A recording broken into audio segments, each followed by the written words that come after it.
অনেক বছর ধরেই আমার কাছে একটা প্রশ্ন, আমরা যারা ঘরে গৃহিণী, আমরা যারা মা, আমরা যারা স্ত্রী, আমরা যারা সন্তান, যাদের আমাদের বয়স বাড়ছে, আমরা অনেক বছর ধরে সংসার করছি, সবাই আমাদের সাথে রাগ দেখায়।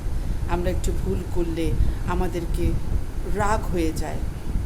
যেমন বাজারের ক্ষেত্রেই ধরেন না, হয়তো কোনো ক্ষেত্রে আমি ভুলে গিয়েছি বা আমরা ভুলে গিয়েছি, তখন হয়তো আমাদেরকে বলে প্রতিদিন এক কত বাজার বলো কেন, একবারে বলতে পারো না?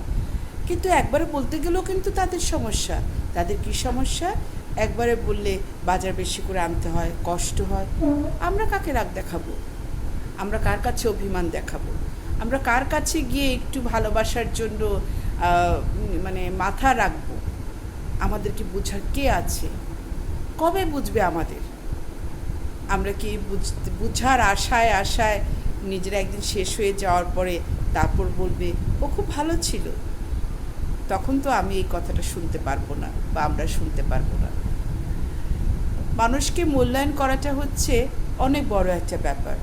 মানুষকে যদি মূল্যায়ন আপনি অন্য বাইরের কাউকে যদি আপনি মূল্যায়ন না করেন, তার কাছে কিছু আসে যায় না।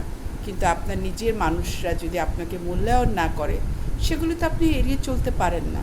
তখনই তো মানুষের জীবনে ধীরে ধীরে ডিপ্রেশন গ্রাস করে ফেলে।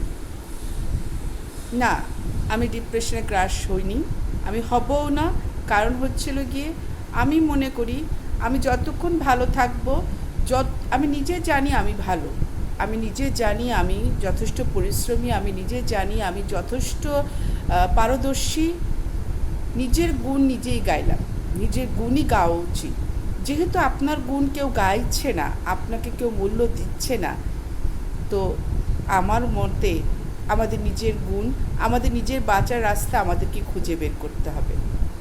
কথাগুলো যদি আপনাদের কাছে ভালো লেগে থাকে, প্লিজ একটু কমেন্টের মাধ্যমে জানাবেন। আল্লাহ হাফেজ।